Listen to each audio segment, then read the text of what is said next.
What's up, guys? Out here with another video, and first video of the year 2020. Happy New Year to all you guys. And this video we're going to be talking about another failed prophecy from the Hebrew Israelite group. Now, I just want to go ahead and start off by saying that not all Hebrew Israelites, and I say this a lot in my videos, and I don't understand why some people who are Hebrew Israelites saying, I don't believe in that. I never said I believe in that. As I always say, guys, not all of you guys believe in the same things. And, Hebrew Israelites, there are, different people who believe in different things, in this movement, camps versus the moderates and all of that. So I'm not saying all Hebrew Israelites. So before y'all, get up in your feelings and stuff, this is not all Hebrew Israelites. So you guys can just spare me the comments if this is something that you don't believe in. All right. But I will say, and you still gonna have those ignorant ones who are gonna read the title. They're not gonna watch the video. They're just gonna read the title and just comment anyway. And I'm already laying this out at the beginning of the video. So you guys just keep a lookout for those type of comments to where people are just like, well, we don't believe in that. We don't believe in that. Anyway, there's another failed prophecy from these Hebrew Israelites. And that is, they believe that 2019, at the end of 2019, the prophecies were going to be fulfilled. And I think it was the prophecy of them being in bondage. Okay, because for some reason they believe that they're in bondage in America, which is one of the freest countries in the world. I mean, our country is so free to where they called our passport the golden passport, because you can take this passport and go just about anywhere you want in the world.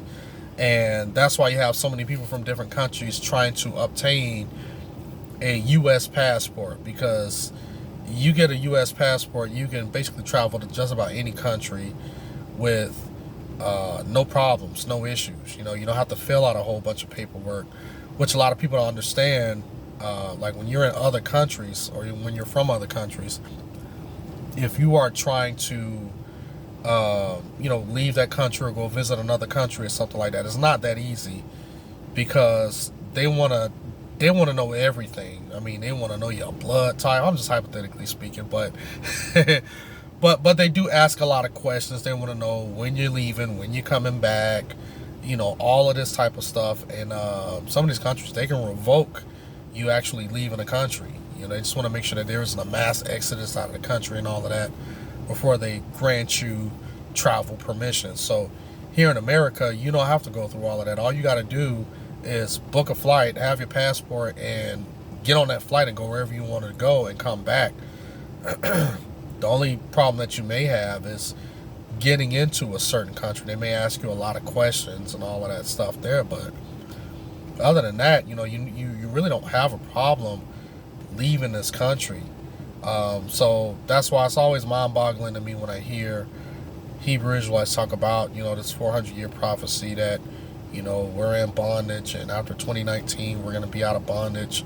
We went into bondage in 1619, and the 400-year prophecy has been fulfilled now, which a lot of them right now, I mean, it's like, it's like show me where you were in bondage, first of all, and then you'll have some people who will say, well, it's not the thing of bondage, it's about the curses now. Now the curses are lifted, and now we're free from the curses and all of that stuff, which, by the way, totally negates what Jesus said on the cross and what he said during his time here, that he came to fulfill the law, and it was by his death that the law and the curses and all of that stuff that had been talked about have been fulfilled.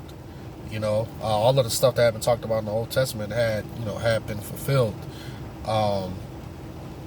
But Hebrew Israelites don't. They have such a low view of Christ, and they have such a low view of God, that it's easy for them to come up with these ideologies that somehow we're still under these curses and all of this stuff from God, which basically makes Christ's cross meaningless. That means that Christ came down here for no reason. He died on the cross and shed his blood for no reason, because God promised his people that he would curse them if they disobeyed them. So when Christ came down, and even when, and they're even calling God a liar, because even when God said that he was going to send down a redeemer, and it was going to be Christ, and when Christ said that I am that redeemer, the Hebrew Israelites are basically saying, no, Christ wasn't a redeemer, and God was actually lying when he said he was going to send a redeemer, and it was Christ. I think it's in John, I think it's in John 16, where God is talking to the disciples, and he says, this is my beloved son, and he was talking about Christ. So that means that all of that was a lie. It means that Christ, when he died on the cross and he said it was finished, I mean that it was a lie, because God still needed to, 1600 years after Christ's death, he still needed to punish black people for something that they did back in the Old Testament. So it's just pure inconsistency, and it's just another failed prophecy, because right now I want to see the evidence for those who believe that 2020 is now this year that black people are no longer under bondage, or Hebrew Israelites, black Hebrew Israelites are no longer under bondage, and I want to see the evidence of these curses being so-called fulfilled. Right now, this should be a year of rejoicing for Hebrew Israelites. So we shouldn't hear anything else about the curses, or we shouldn't hear anything else about being under bondage and a white man this and a white man that. We shouldn't be hearing about any of that stuff anymore. Because it's supposed to be fulfilled, right? Because even if you go back to the beginning of the New Testament, what was going on? The Jews saw the signs of the coming Messiah, and it was such a big thing, such a time of rejoicing, that King Herod, ordered for all of the young boys from the time of infancy up until about the time of 2 to be killed, because he did not want to see another king rise up over him. You see what I'm saying? So if that's the case, then how come Hebrew Israelites nowadays don't have that same energy? How come they don't have that same rejoicing to say that, hey, these curses are up, they're finished, we're out of bondage now?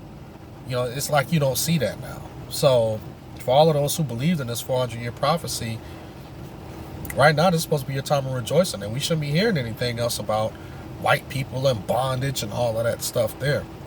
So it just goes to show you, man, when it comes to some of these cults and stuff, man, especially this particular cult, we really have to pray for these people, man.